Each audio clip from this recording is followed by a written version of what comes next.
Bang, ini mana isi ya? Hah? Ini mana isi minyak? Ini sebelah sana isi minyak. Ya. Minyak. Oh. Oh, kena pusing sebelah sini mah. Pusing. Oh, okay. Okay.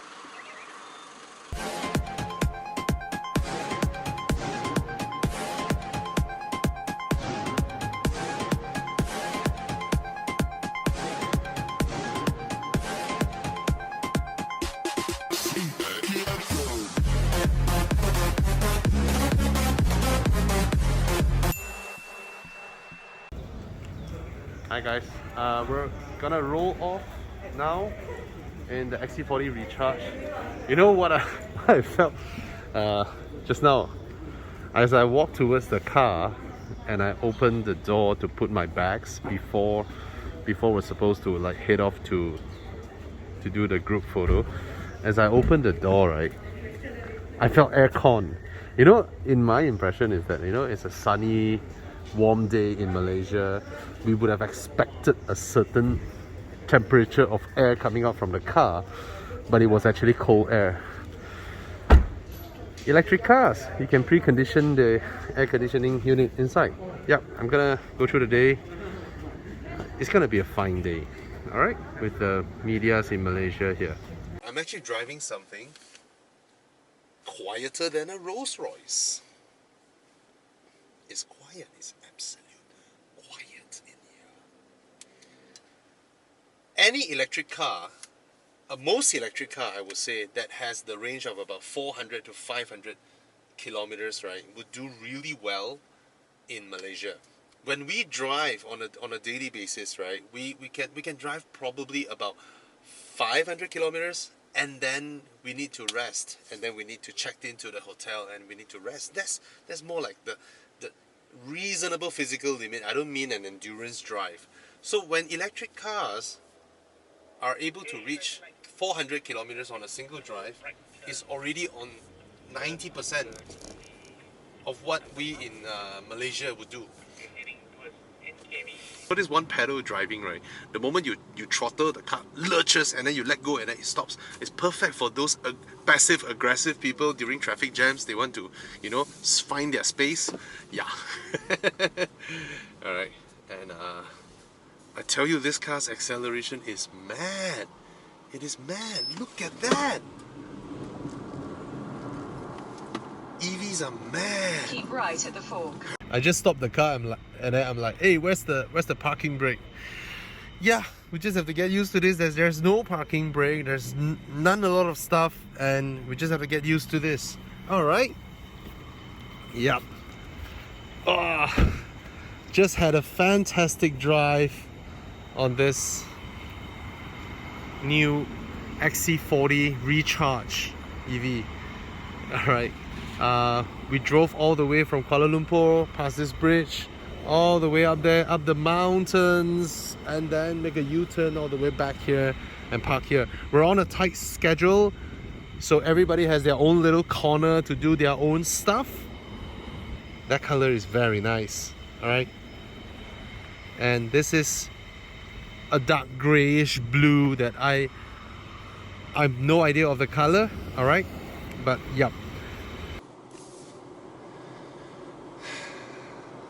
So this is how it feels like, you know, having an EV as your daily car, in absolute silence, smooth, and petrol stations become something that you long a past, that you're like, oh, I used to remember I go places like these, you know. It may be a thing of a past because you go about your daily life, and then you reach home, you plug your car in, like how you plug your phone in, or like how you plug your shaver, your laptop,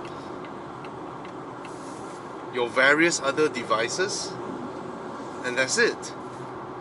And the difference is this. You see, every single internal combustion engine car around me, petrol engine cars around me, they don't wake up every morning with a full tank of fuel. I do. If I own an EV, I wake up every morning, I leave home every morning with a full charge. They do not.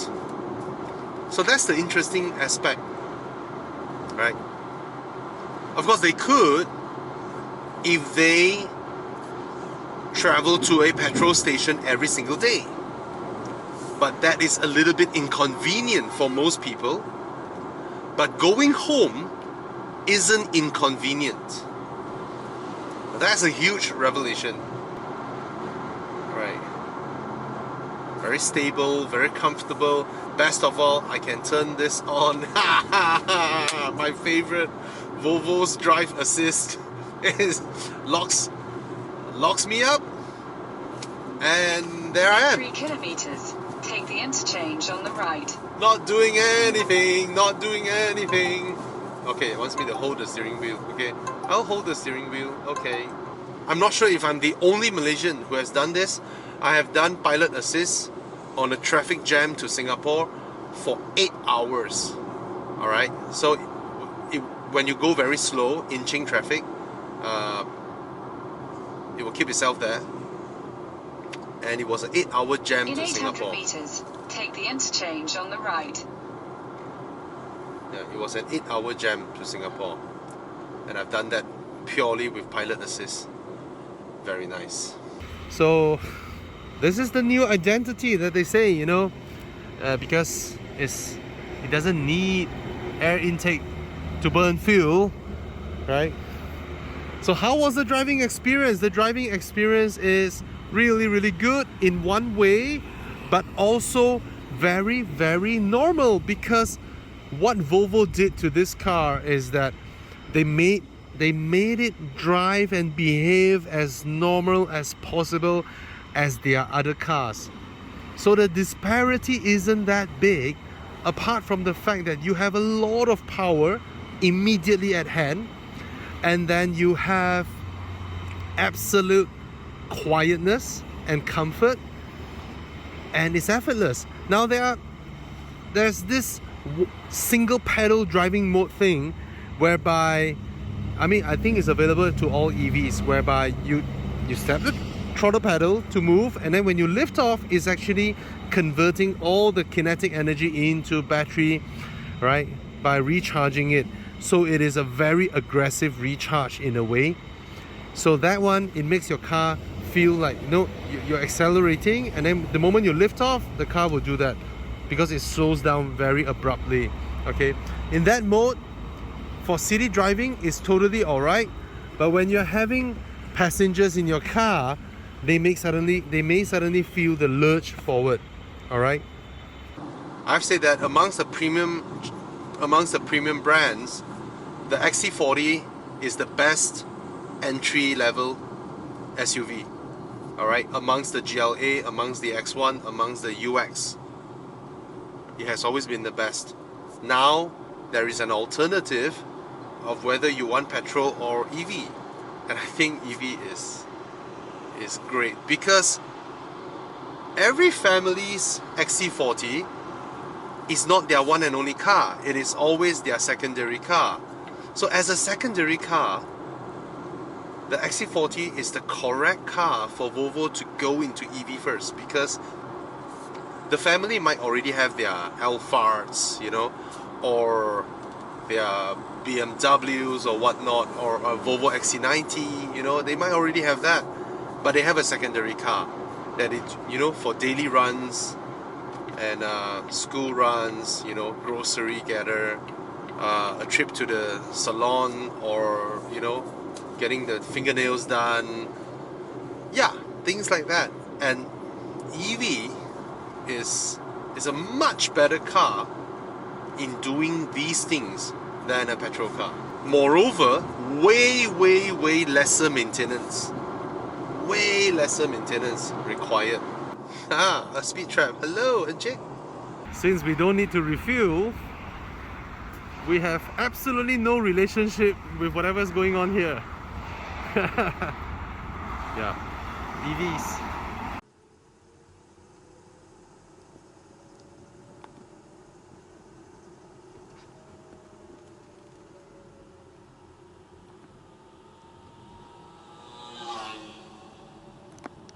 the thing with SUVs, right, is that the moment you got onto them, you feel like it's your everyday car, right?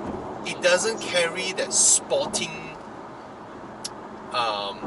spirit or essence as much as a sedan or a two-door, you know, a low-riding car. So your tendency of wanting to dive into a corner, drive as fast as possible, goes away, and you tend to relax yourself and just ease in a wonderful, you know, sitting position, taller ride height, go about daily life. You know, it's very different from being in a Taycan. A Taycan, right, the moment I sit in, right, it is in a sports car sitting position. I'm low, you know, it's sporty feeling, everything surrounds me, and I want to go fast, right? I'm not saying it's a bad thing, it's a good thing, but ultimately, I'm just making an assumption here, right? Because as we all know, the biggest thing that affects your fuel consumption or your electric consumption or your driving range is not the car, it's the behavior. And the car inculcates that behavior with what it wants you to do. Like I mentioned, certain cars makes you want to go fast all the time because it's like, let's do it, bro, more! You know, and certain cars are so comfortable, so relaxing, so smooth. You drive slower and slower over the time period that you own the car. So being in an SUV, that the tendency of me flooring my throttle, going really fast, is way lesser than if I were to be in a Taycan. And I think that's a great range extender in a way. Alright? When I switched to Pro Mileage, in my case, I got 46-47% of savings for that car. Pro Mileage was the only one that gave me 5,000 extra value to cover, yet still cheaper, a lot less. A lot. Turn up!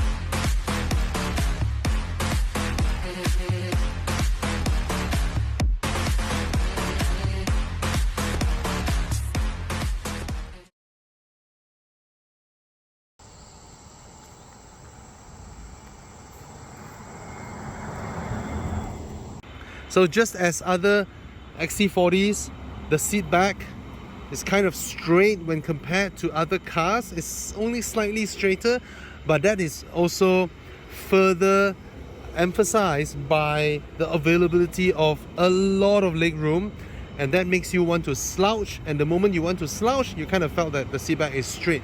But in actual terms, it is no more different than a Porsche Macan, okay?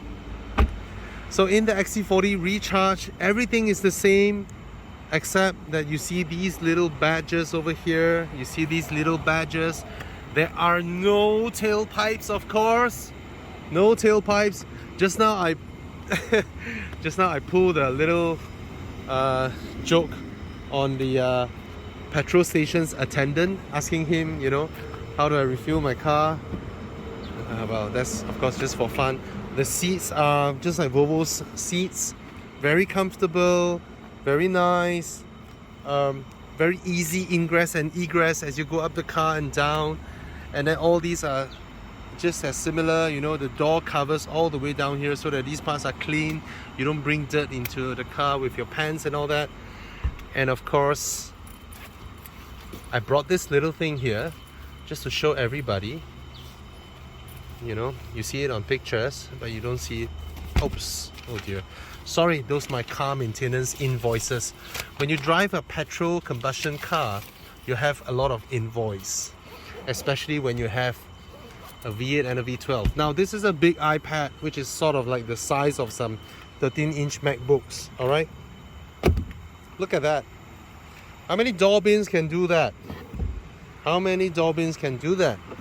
Now, for guys who'll be wondering, why do I need something that does this? I tell you, a lot of ladies hold their laptops like that, right? Because a laptop bag, a briefcase, isn't sexy. So a lot of ladies actually have their laptop bags in their hand, and then they have their handbags. Look at that. And if you don't need the dustbin, this is the perfect place for your handbag, for your purse. Alright, it's huge. And that's the dustbin. Alright, and again, this part holds a tissue box. Yes, it was designed to hold a tissue box. So what I like about this car is that there is a lot of attention to little details that you use daily that are not on other cars.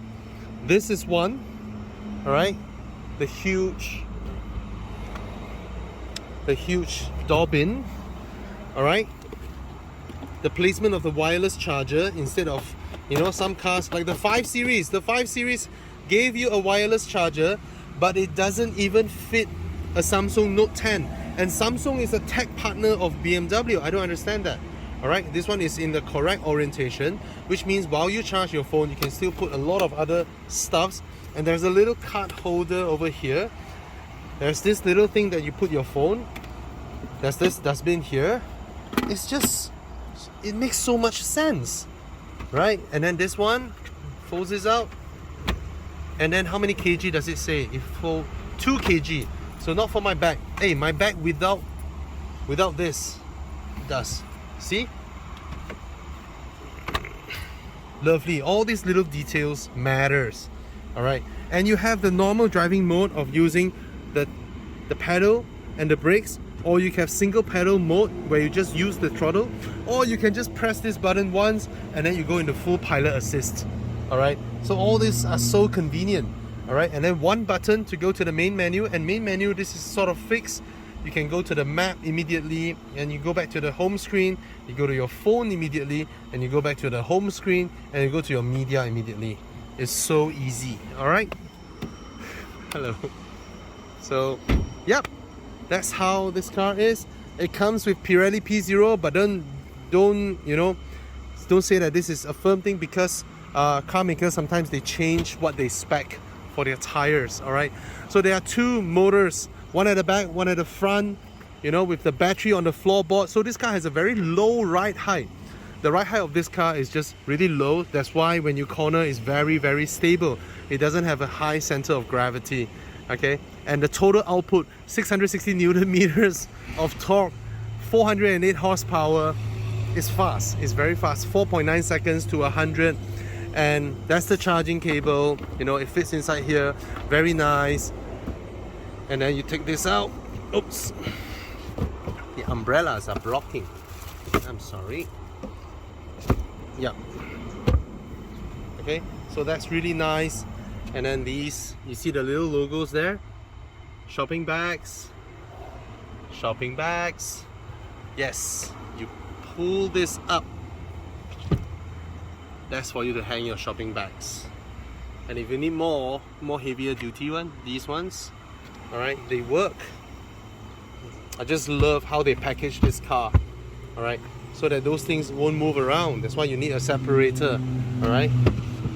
Who else does that? Okay, very nice. Okay, and what are these, you may ask? That's for you to switch off the airbags. So just so in case that you need to put the child seats in front or somewhat, you just turn off the airbags. Very convenient, right? These are safety features. And there's a lot of mosquitoes. Get out! Get out! Oh dear, we're gonna be busy later on.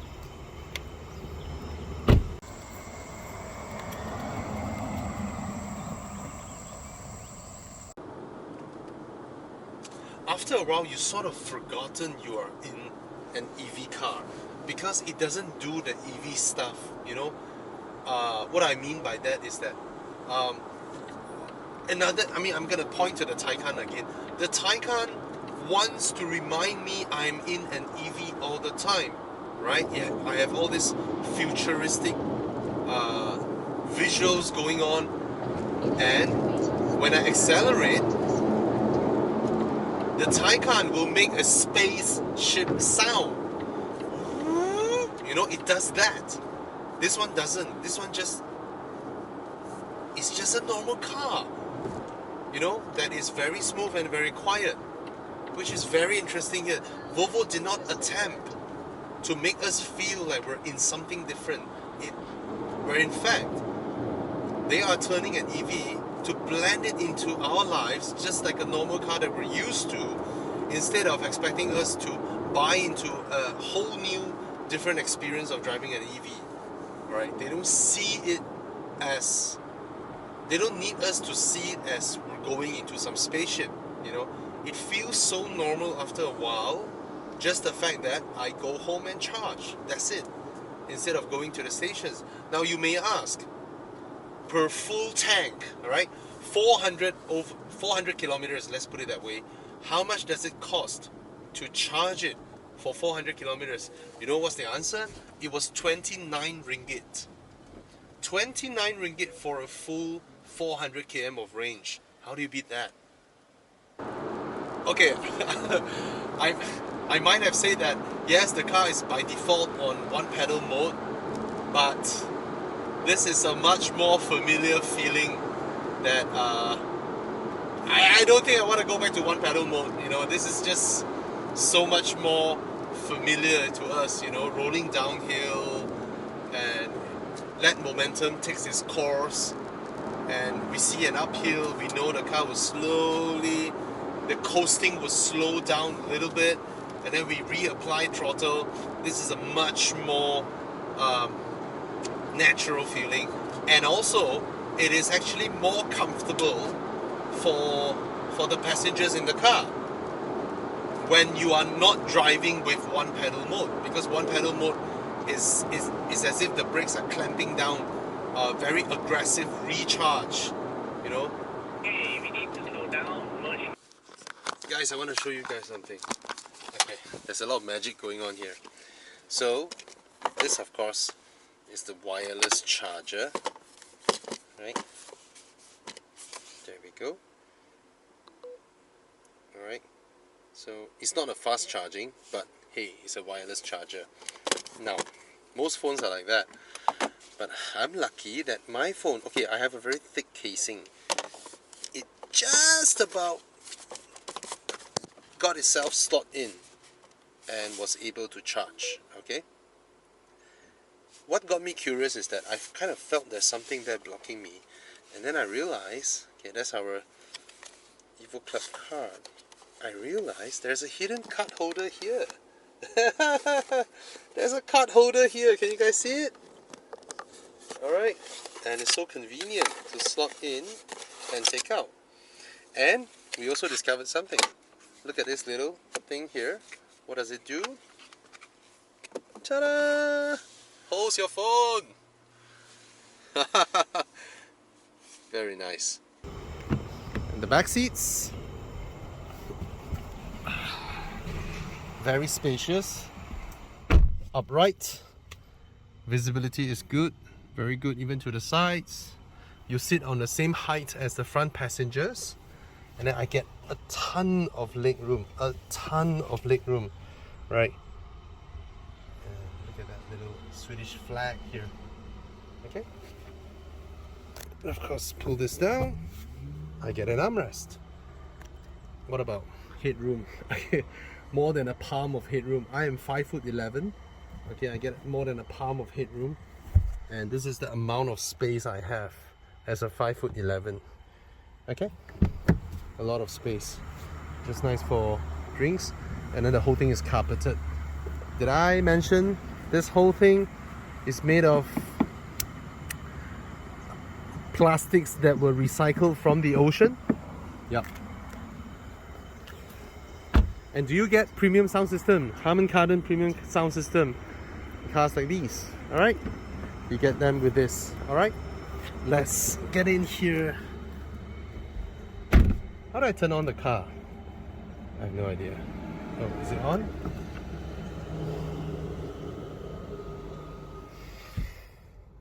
Okay. Hey Google. Oops.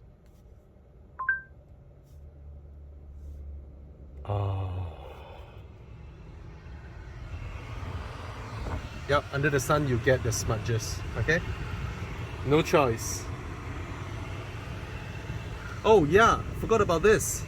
The Volvo On Call. I'm very happy that Volvo introduced this. So now in every Volvo let's say you're driving and then you go into an accident and your airbag's deployed, the car will automatically call the emergency services for you. Let's say you're driving on the road, all right, and you notice someone is following you, you're worried, and you're in the middle of nowhere. You can't, even if you call the police, you wouldn't be able to tell them where were you or where you are. You can actually make this call, right? And it will do it. And then on call is for you to call for towing services and all that. All right, so SOS is for emergency services. Very good for Volvo to introduce Volvo on call in Malaysia.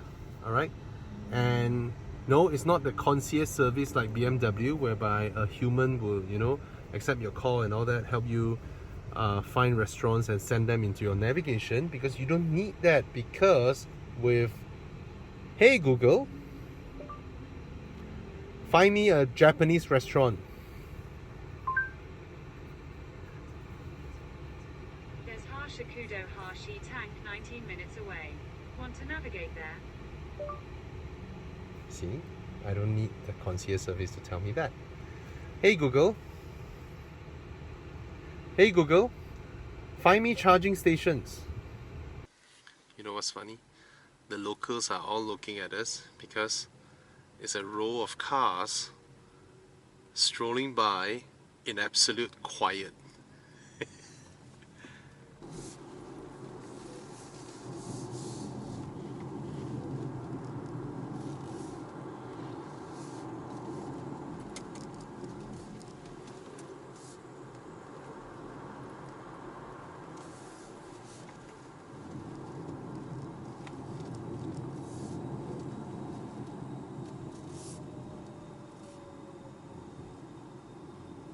Uphill. Ooh, that's very nice. Oh, it's so easy. Electric power. It's like, it baffles belief. You know, usually when you're confronted with a very steep climb, you sort of, in your mind, you sort of like, okay, I'm gonna, you know, press on the throttle a bit, and then the tires might slip a bit because of the overpower of you know, the throttle. But these guys just move up like there's nothing. The good thing about EVs, when you are slowing down, you don't feel that momentum that much, as opposed to an ICE car. Why? Because the kinetic energy is converted back into the battery. It absorbs it back. And in an ICE car, the crankshaft, the conrods, the pistons, you know, the transmission, all this metal spinning at high speeds actually carry with it a lot of kinetic energy. So when you are slowing down, all these things actually give you that sensation of more than if you were in an EV. That's the interesting part. I found me a charging station in Porsche. Alright, let's cancel this whole thing. And yep, that's the lovely thing. Alright, hey Google, how big is Malaysia? The surface area of Malaysia is 329,847 square kilometers. Hey Google, what's the GDP of Malaysia? In 2020, the nominal GDP for Malaysia was $336,664,444,247 according to World Development Indicators. So we have 329,000 square kilometers, and we have 330 billion. So we generate 1 billion per 1,000 square kilometers. Not bad.